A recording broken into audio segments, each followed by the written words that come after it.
Good morning, everyone. I am here this morning to show you a card using the Happy Tales stamp set and punch. So this is the Happy Tales bundle out of the New Occasions catalog. And I just wanted to highlight just a few fun things that you can do with this stamp set. So we're going to get started right away, and I'm going to get started with actually stamping the image of our little puppy dog. So today I'm going to be using the stamparatus for the technique that I want to show you. And so what I've got here is I've got my regular stamparatus base. I'm going to put down the foam pad that comes with the stamparatus because the stamp set we're using today is a photopolymer set. And then I've got the lovely grid paper here, and I really enjoy this because it allows me to line things up, but it also gives me a surface on which to stamp so that I can line up my papers and stuff. So I've already got our little puppy dog attached on here, and I actually have him positioned for another card that I was working on, but this will work for what we're doing today because we're actually going to be stamping on scraps today so that we can punch them out. So first thing I'm going to do is just use a magnet to hold my paper down in place, and I'm going to grab some black Memento ink and ink up my little puppy dog over here. And I'm going to stamp him right onto my scrap paper, or onto my grid paper that I'm using. Good morning, Danielle. So his tail didn't stamp all the way, so that's okay because it's a stamparatus. I just close it up and push down again, and there we go. So now I kind of have a sense of how I need to press to get that full image on here. And I'm actually going to take my scrap paper and put it right over top, and then I'm just putting my magnet quite down low. There are two magnets. I find I don't actually need two for most of the stamping I do. So I'm going to re-ink my puppy dog image and stamp right onto there. And this is just onto a scrap piece of paper. You want to make sure it's big enough that when you put it into your punch, you have something to hold on to. So there's one of our dog images. Now I'm going to actually stamp a second dog image today. And now let's see. Right. And now this one I'm not going to stamp straight onto my paper. This one I'm actually going to take one of my pads from my embossing kit from my Big Shot, and this is just a silicone mat. You could even use the silicone mat that can be purchased just for doing like fiddly stuff with glue and creating your own mini glue dots and stuff. Any very thin silicone mat will do. There's a few ways to get those through the Stampin' Up! Catalog. So this one happens to be from the embossing kit for the Big Shot. I'm going to ink up my dog again, and I'm going to stamp him right onto the silicone pad. Then I'm going to lift that. I'm going to take my scrap paper, very carefully line it up over top and push straight down, and then without re-inking, I am going to stamp my puppy dog again. And what that is doing for me is creating a reverse image. So now I've stamped him backwards, shall we say, onto my paper. So with that done, I can close this up and set that aside. That's our stamping portion for today with the stamparatus. Now I'm going to grab my punch. Now I did stamp my dog upside down. I should have done him the other way so I'd have more to grab onto, because the way this punch works is he goes in this way, and so I need a good space at the bottom. So as you'll see, I have him on both sides because this was my reverse image, and this was my reverse image, and this was the image that I created with the excess ink that was on there. So I'm going to put him in the direction that he will line up with my punch so that I can cut him out properly. Oh, I got a little close on the tail. That's okay. There we go. So I've just punched him out, and now I can choose to use him either way. I'm going to use him in the reverse image way, though, on this card, because I also have this stamped image that gets me the dog facing the way the image originally had him facing. So there we go. Thanks, Danielle. I know reverse image stamping is one of my favorite techniques, and it is so simple to do. You just need one of those silicone mats to be able to transfer your image really nicely. So now I have two adorable little puppy dogs looking at each other. So now to move on to our card, we are going to create a background before we start coloring these little guys. Good morning, Valerie. Don't worry, Danielle. The silicone mats actually aren't that expensive. Here, I know that I can give you guys a bit more detail about using them. So it's the Big Shot embossing mats. They're $21.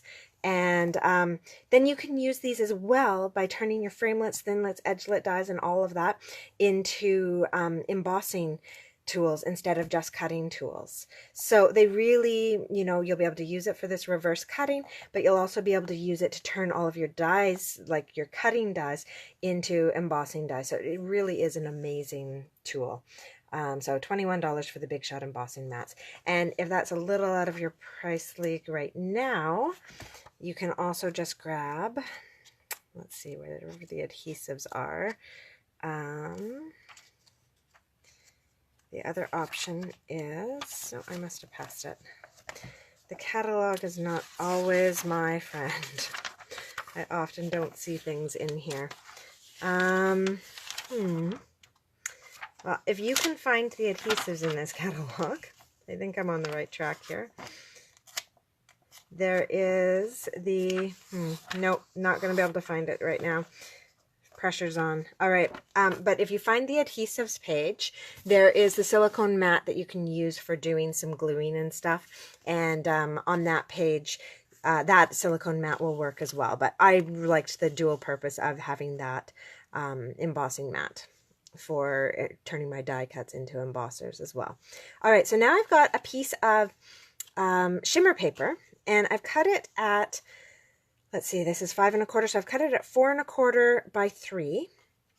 And we're just going to do a little bit of watercoloring. So I'm going to grab some Berry Burst, just squeeze this here to get a little bit on my lid.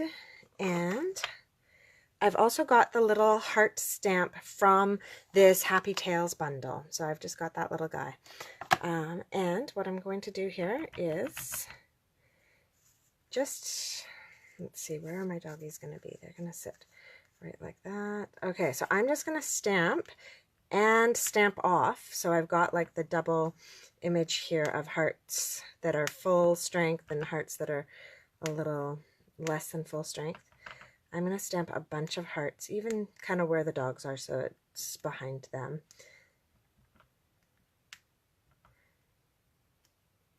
Okay, a few more. I want to create quite a littered background of hearts. So there we go. I've got all my hearts stamped there. Now I'm going to take my aqua painter and dip it in here into the ink that I have on the lid. And actually I should have a paper towel or a Kleenex at hand when I do this. And I'm just going to squeeze this to get a bit more water going here. All right, there we go. Yeah, that was pretty dark. Okay. I might actually just test this on a little scrap to see how dark. Okay, that's actually not going to be too bad. All right, and then I'm actually just going to paint right over top of my hearts, re-ink a little bit if I need to. And I'm just doing kind of a random scattered pattern, but I do want to try and cover up all of my hearts so that they bleed a little bit into this background. All right, with that done, I'll clean off my aqua painter. And I'm also going to clean off the inside of my lid here, so I don't leave a bunch of water sitting in there. All right, there we go. So now this background I can either leave to dry, or I can dry it with my heating tool, which is I think what I'm going to do right now, just so that we can get on with making this card.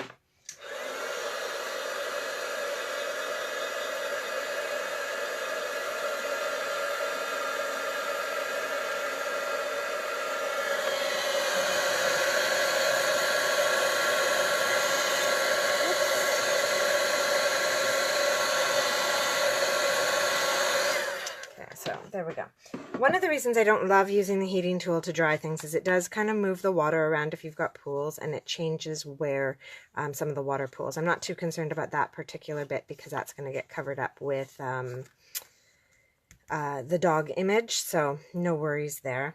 Now, if you wanted to add in a few darker hearts, you could. I'm just going to set that to the side for now, and I'm going to color in my little doggies. And so I think today, some gray or some brown. No, I'm going to use the crumb cake, and I'm going to use the blender pens to do this. So I'm going to start with my darker crumb cake, and I'm just going to go over all those little areas that we tend to want highlighted on our dog. So any of these areas where they've put in the fur, I'm going to kind of go in there. That one front paw I'd like a little bit darker, and the tip of his tail. Awesome. There we go. And so this part I'm not being too careful with because this is just that darker color that I'm going to have in the background, and it's going to get blended in with my lighter pen that I'm about to use. So I'm going to take the lighter crumb cake and just start to blend that in. I guess I could have done a little bit on his snout as well. That's okay. These guys are so cute. So now, just do that. And I'm not being too careful as I blend on my first go, because it's really just to start allowing the lighter and the darker colors to blend together. And then I'll come back in and do some more purposeful strokes at the end. The great thing about these blender pens, though, is that you really don't see your actual strokes. You see where you've kind of darkened and lightened things, but there's no stroke lines on these like you'd get if you were using markers. So there's one little guy all done. And now we'll quickly do our second one here. What a cute pair. So yeah, when I first saw this stamp set, I was like, oh no, I don't want to create cards with this little dog always facing the same direction.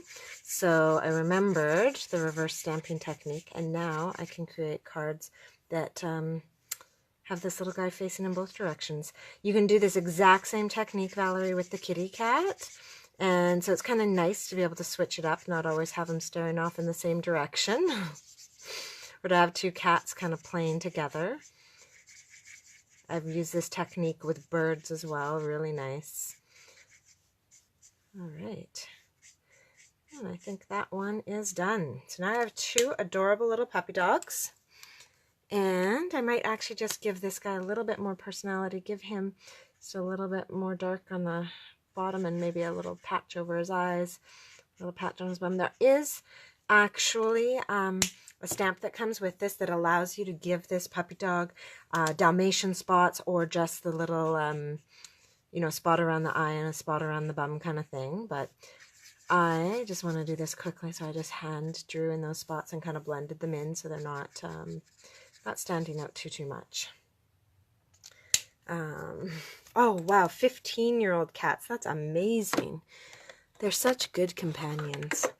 We recently had to put our dog down at 16, and now the kids are bugging to get a cat.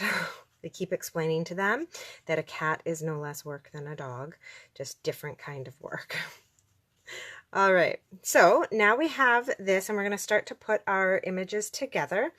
I do have some extra scraps here. I've been contemplating not putting a saying on this, because then this card could really be used for a pet loss or a Valentine's, or you know, just a friendship card. There are some really nice sayings in this set, though. We've got the friends forever. So sorry for your loss. A best friend leaves a paw print on your heart. Keep calm and wag on, or just for you.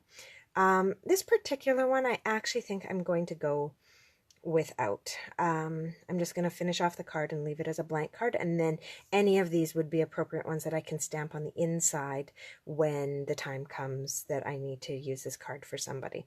So we're going to go with no sayings on this card. So that it's not as kind of bland in the background, I'm actually going to grab my little paw print, And I'm going to pop that paw print onto this block. Oh, actually, I'm just going to grab my Simply Chamois here and clean this. Trying really, really hard now that I've got my desk organized. I've managed to keep it fairly clean. So I'm trying to stay on top of putting away my stamps as well, instead of leaving them attached to blocks and then I can't find them at a later date. It's my new goal for this year, is to keep my space clean. So I'm going to grab my Berry Burst again and ink this up. And I am going to do just random paw prints all over the edge of this card. I don't need to go right into the center because of course we will be adhering our image in the center, so it will get covered up. And you know, if I have a little bit of an imperfection there with some stamps, that's fine. I can try to go over that because it is photopolymer. There we go. Pretty good. All right. And just a few more of these. And I'm basically just doing this to add some interest to the back of the card, because I find if you use just a plain background, it works for some looks, but for a lot of cards it's really nice to have either a texture or this color on color stamping in the background. Okay, you could do this same idea with the open heart that is in there, like just the heart outline, or with the bone outline, same cute idea. Or, you know, take all three and mix them up and do a really funky background that mixes the paws, the bones, and the hearts. But keeping it simple today, just do that. Close up that ink pad, and let's see. I think I will attach a ribbon onto this. Let's see what. I'm going to go all monochromatic here and do some Berry Burst maybe. Nope, definitely not that. Alright, so I'm going to default to my absolute favorite, which is the Silver Baker's Twine. I use this stuff for everything. And I do like to attach it before I put my background on, because I don't like having those strings running through the inside of my card. I like to kind of hide those behind.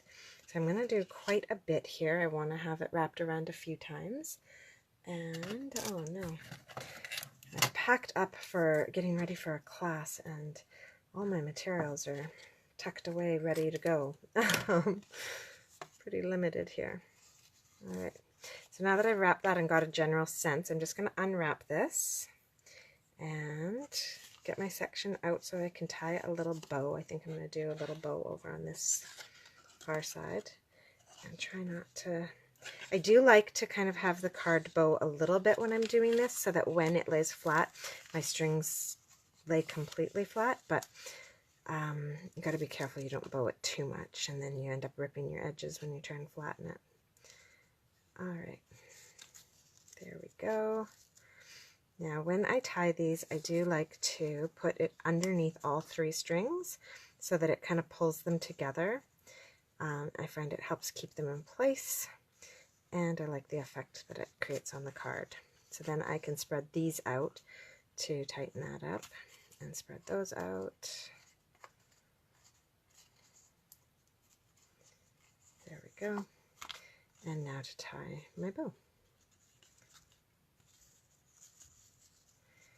Okay, so we're just about done this card. Just got to start actually, oh, almost had that bow. There we go. Just got to actually start gluing all the bits together.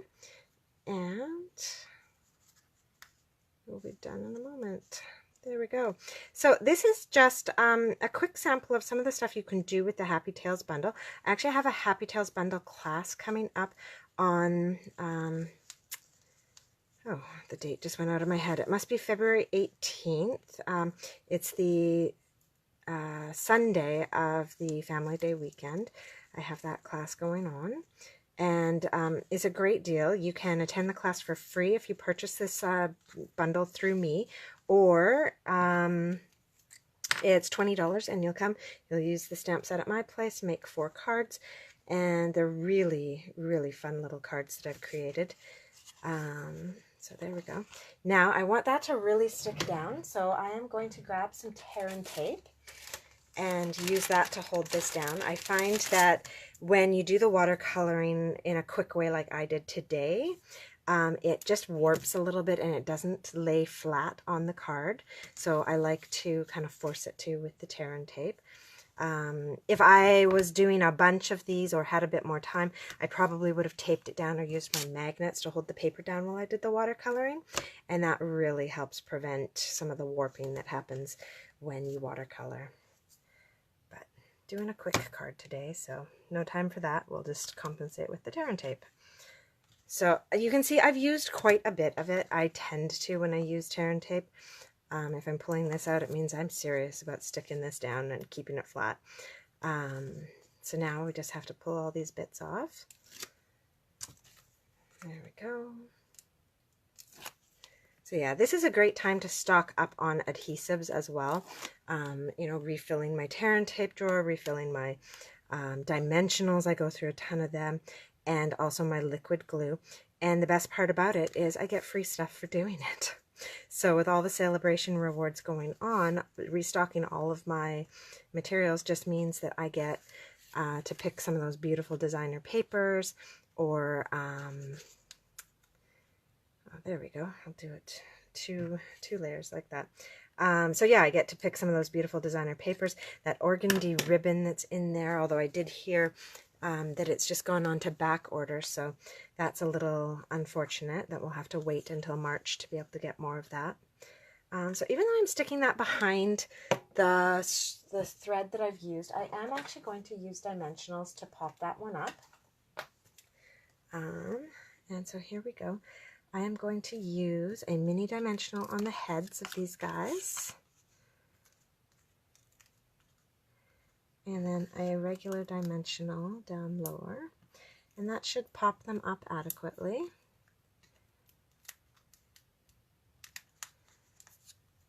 All right, so this little one is going to go under our string, and this little one's going to go over top. Let's hope I placed my dimensionals properly so it will actually stick. There we go, looks good, excellent. And then I have a few little hearts just laying around on my desk from playing around with the new Meant to Be die cuts. And so there's one gorgeous die cut that creates like a heart framelit. And I was using that on a card the other day, but what's great about this is it creates the gorgeous framelit. Actually, I have one here. So it creates that gorgeous image, but it also provides me with loads and loads of little hearts to use on other projects. So I'm just going to maybe grab one of those and put it on a dimensional right above the two. So let's grab another mini dimensional and pop that one up. So mini dimensional on the back of there. Put that right there between them. And of course a little wink of Stella to make that shine. All right. And now I think it still needs a little bit of bling, so we're going to go in for one last little piece of bling and add just a few rhinestones on here.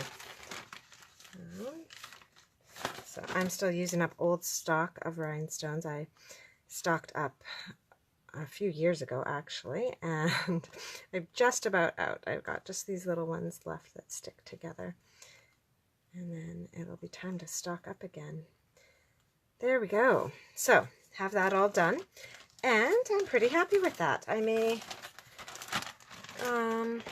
I think if I were to make this again, I may put a little border around my white background, but not bad for a quick card. And just really wanted to show you that reverse image technique with the stamparatus. I think that's just super cool, and the fact that because it has the image on the other side, you can still use the punch with it. So that is the Happy Tales bundle, and there we go. Just show you that. So that's my card for today. Thank you so much for joining and watching. Thanks, Danielle. And I can't wait to see the kinds of things you guys create with Happy Tails. If you want to, I'll be posting this video in a bit. And if you've made anything with the Happy Tails bundle and want to post an image of it in the comment section, I'd love to see what you've come up with. Have a great day.